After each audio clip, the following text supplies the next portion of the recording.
queremos saudar todos os irmãos na bendita paz do Senhor e Salvador. Hoje nós queremos trazer o tema Cristo, o alicerce. Neste caso, Cristo, o alicerce. Então, nós vamos hoje abrir segunda carta aos Coríntios, capítulo número 5, versículo número 21. Passo a ler. Aquele que não conheceu o pecado, Deus o fez pecado, para que nele fôssemos feitos justiça de Deus. Cheguemos a Deus no meio do coração. Pai Celestial, te damos graças, Senhor, pela sua majestade, sua glória, sua graça. E tudo isso, Pai, que é notório diante dos nossos olhos. Pai, nós já chegamos a Ti nessa noite, Pai. E o que nós pedimos é que o Senhor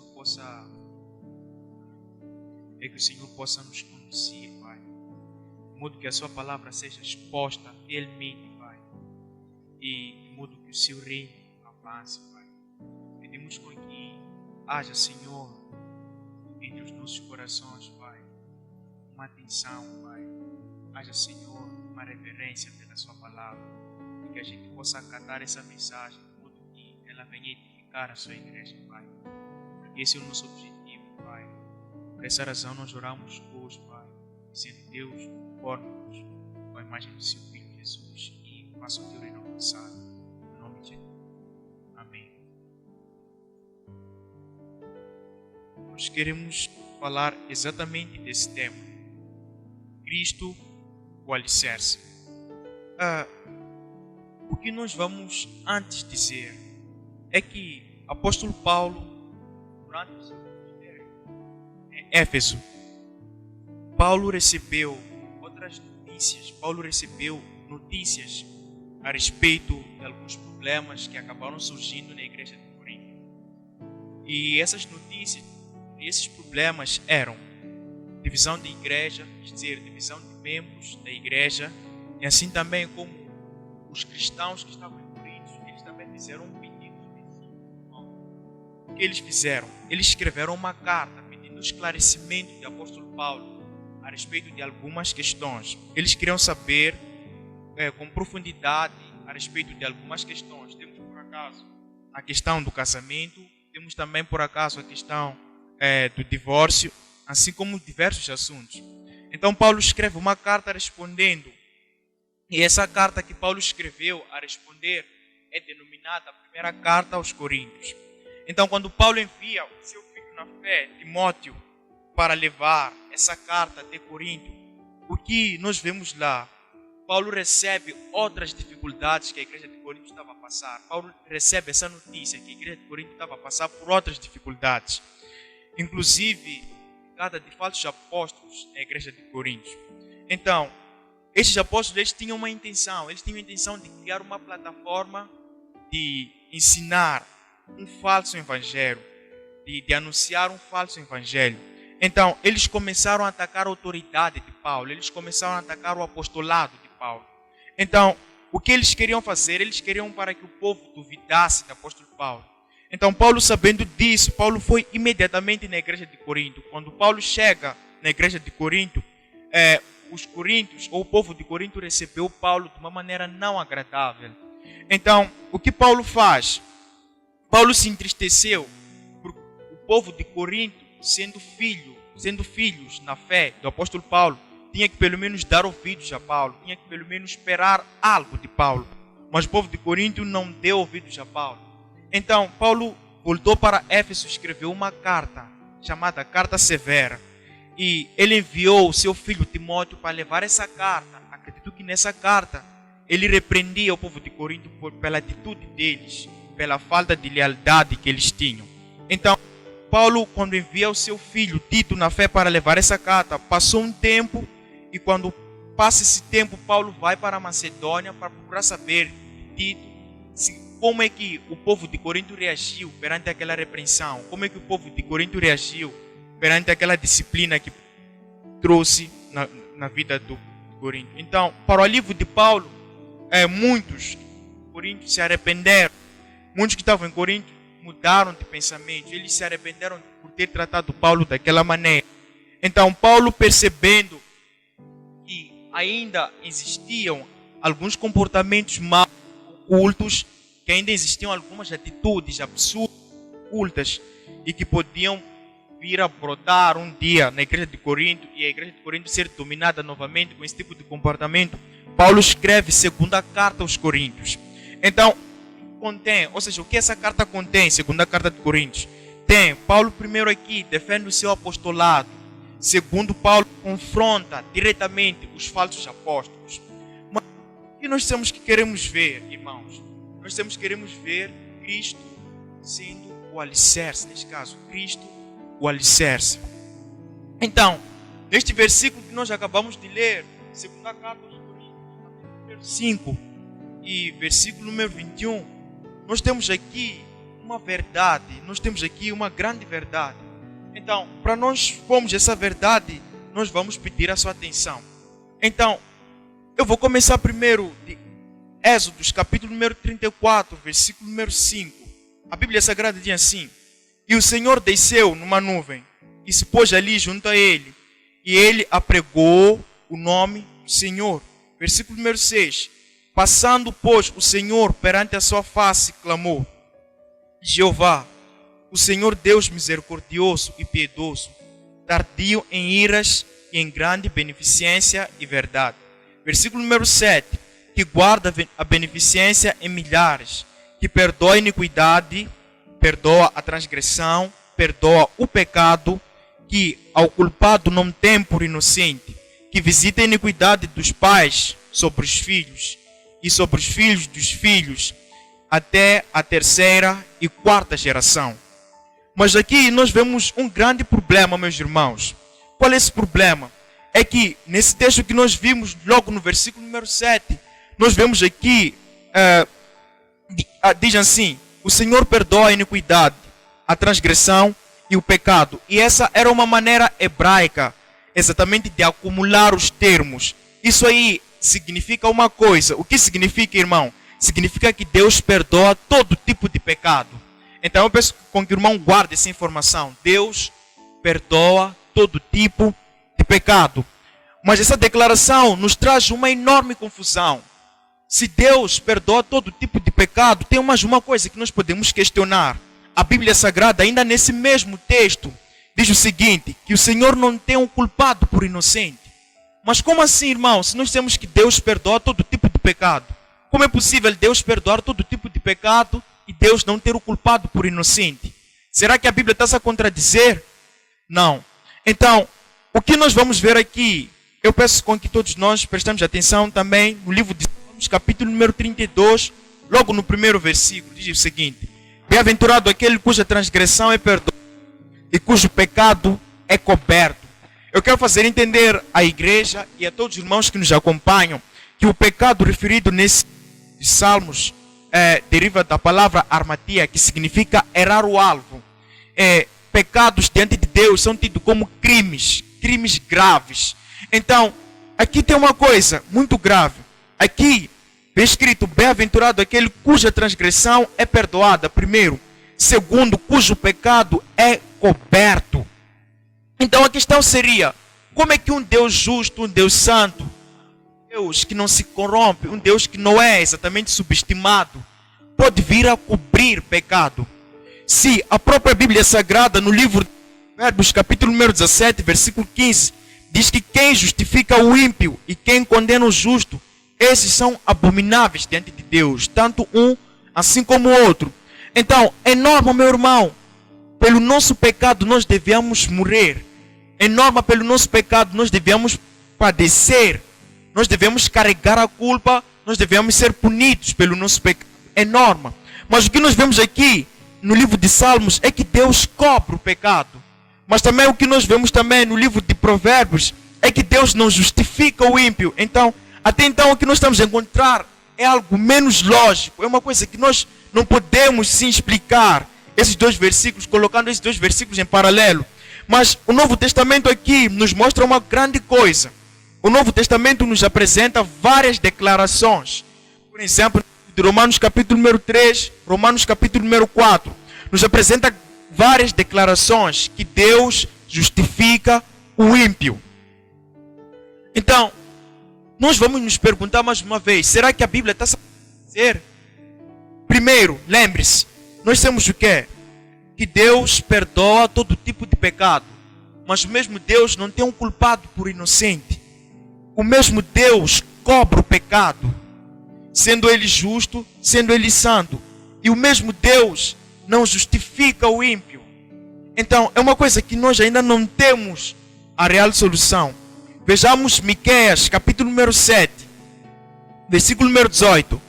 Quem, ó Deus, é semelhante a ti, que perdoas a iniquidade e que te esqueces da rebelião do restante da tua herança? O Senhor retém a sua ira para sempre, porque tem prazer na benignidade. Versículo número 19. Tornará a piedar-se de nós, subjugará as nossas iniquidades e lançará todos os nossos pecados nas profundezas do mar. Então, o que nós vemos aqui no livro de Miqueias é que o Deus aqui, o nosso Senhor aqui, é apresentado como quem vai se apiedar de nós. É apresentado aqui como quem vai lançar todos os nossos pecados nas profundezas do mar. Mas ainda assim tem uma coisa que não faz sentido, porque Deus não tem um culpado por inocente. E o que Deus não pode fazer? Deus não pode do nada levar o nosso pecado e lançar nas profundezas do mar, porque assim Ele não estaria a ser justo. Deus, todo pecado cometido na terra, Deus pune. Deus, sendo justo, deve punir. Então, por que esse versículo ainda não se encaixa? É porque Deus não tem o culpado por inocente. E todos esses versículos que nós lemos, Salmos e também Miqueias, nós temos que Deus cobra o pecado, Deus perdoa o pecado, Deus vai se compadecer de nós, Deus vai tornar a se apiedar de nós. Mas o que falta aqui? Será que a Bíblia está errada? Não. Então, qual é a novidade que nós trazemos, meus irmãos? É que existiu alguém que Deus pegou o nosso pecado, Deus lançou sobre ele, e Deus esmagou essa pessoa, e Deus satisfez a sua justiça, e satisfazendo a sua justiça, aí sim os nossos pecados foram perdoados. Então o que nós estamos a dizer é que Deus pegou o pecado do seu povo, Deus pegou o pecado dos seus eleitos, Deus pegou o pecado da sua igreja, Deus pegou todo o pecado e lançou sobre Cristo. E o que Deus fez? Deus moeu a Cristo. O que Deus fez? Deus lançou Cristo aos pés da sua ira, no mar da sua ira. E Cristo padeceu, Cristo sofreu a ira de Deus. Então, quando nós vemos Isaías capítulo número 53, nós vemos que Deus se agradou fazendo isso. Mas por que Deus se agradaria moendo o seu filho? É que Deus estava a satisfazer a sua justiça. Porque todo pecado não é impune diante dele. Todo pecado deve ser punido diante de Deus. E tudo isso foi pago na pessoa de Jesus. Então, olha só, meu irmão, o quão vazios nós somos sem Cristo. Olha só, o quão úteis nós somos sem Cristo. Olha só, a coisa que provavelmente nós pensamos que se nós fazemos, quando nós fazemos neste caso, nós chegamos a agradar a Deus. Até nisso nós vemos a ação de Cristo. O que 1 João diz? Confessamos nossos pecados, Deus é fiel e justo para nos perdoar, tudo bem. Mas isso não funciona exatamente assim. É só nós confessarmos e Deus nos perdoa. Deus nos perdoa por causa do sangue que foi vertido na cruz de Calvário.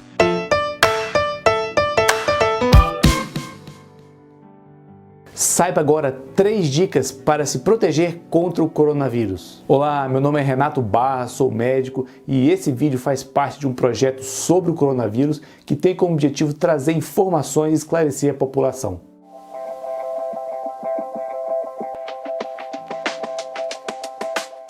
Vamos lá então as 3 principais dicas para se proteger contra o coronavírus. Lembrando que essas são regras básicas que devem ser seguidas para prevenir a infecção. Primeira delas, a maneira mais fácil e eficaz de evitar pegar a doença, que é a higienização frequente das mãos. Ou seja, lavar bem as mãos com água e sabão por pelo menos 15 segundos, várias vezes ao dia.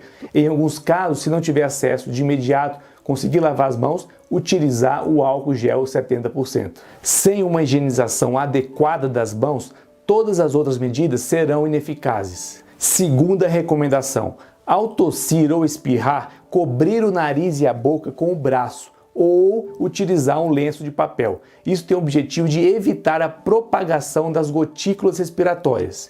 E lembrando, logo que tossir ou espirrar, sempre que possível, lavar as mãos ou utilizar o álcool em gel em seguida. Terceira recomendação: não tocar no rosto quando estiver em locais públicos ou na rua, com grande circulação de pessoas, ou seja, não levar as mãos até a boca, o nariz e os olhos. E sempre que possível, utilizar o álcool gel 70%. Ou seja, as principais recomendações para evitarmos o coronavírus são: primeiro, a higienização das mãos, lavar bem as mãos com água e sabão por pelo menos 15 segundos, várias vezes ao dia. Segunda recomendação: ao tossir ou espirrar, utilizar o braço ou um lenço de papel para evitar expor as gotículas respiratórias. E a terceira recomendação: quando estiver na rua ou em ambientes públicos, evitar não colocar a mão no rosto, nos olhos, na boca ou mesmo no nariz.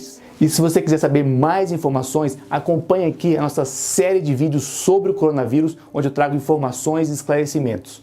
Um grande abraço e até a próxima!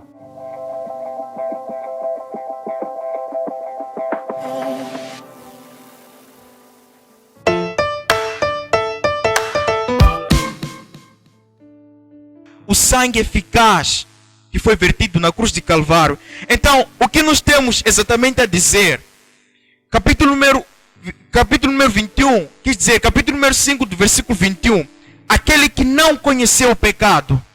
Como assim aquele que não conheceu o pecado? Nós vemos aqui Deus santo, Deus puro, Deus justo, Deus incomparável. Estamos a falar de Cristo.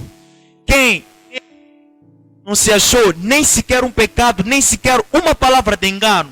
Nós vemos a pessoa de Cristo, próprio Deus, Jesus Cristo, não cometeu nem sequer um pecado. Olha só, sempre eu gosto de dizer alguma coisa à igreja. O maior mandamento é: amarás o seu Deus com todo o seu coração, com toda a sua mente, sua alma e todas as suas forças. Esse mandamento, todo ser humano falha durante apenas 1 minuto. O ser humano falha. O ser humano pode amar a Deus de coração, mas a sua alma não está lá, as suas forças não estão lá. Mas o próprio Deus, Jesus Cristo, sempre amou a Deus com todas as suas forças, com toda a sua alma, com a sua mente, o seu coração. Jesus Cristo nunca pecou. Jesus Cristo não tem nem sequer um rastro de pecado.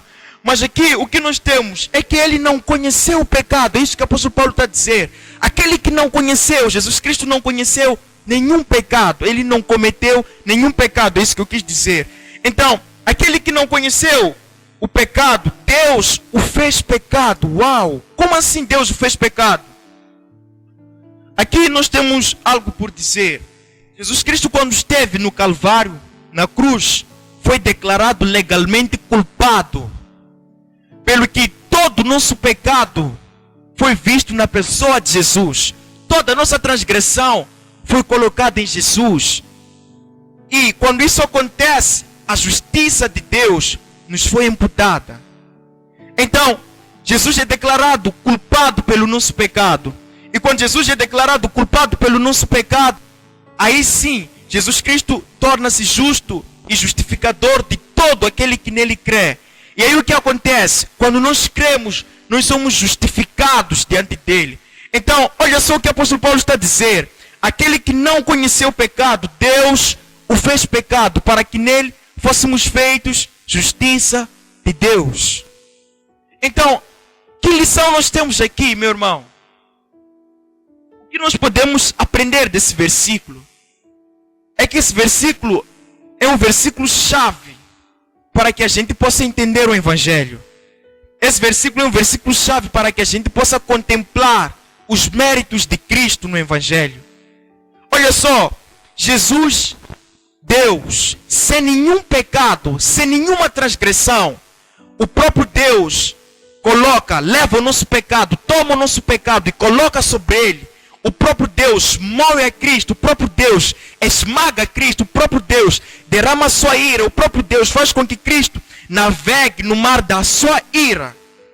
Tudo isso por amor a nós, tudo isso para nos trazer até Ele, tudo isso para nos tornar justos diante dEle, tudo isso para nos apresentar e para nos levar ao seu Evangelho.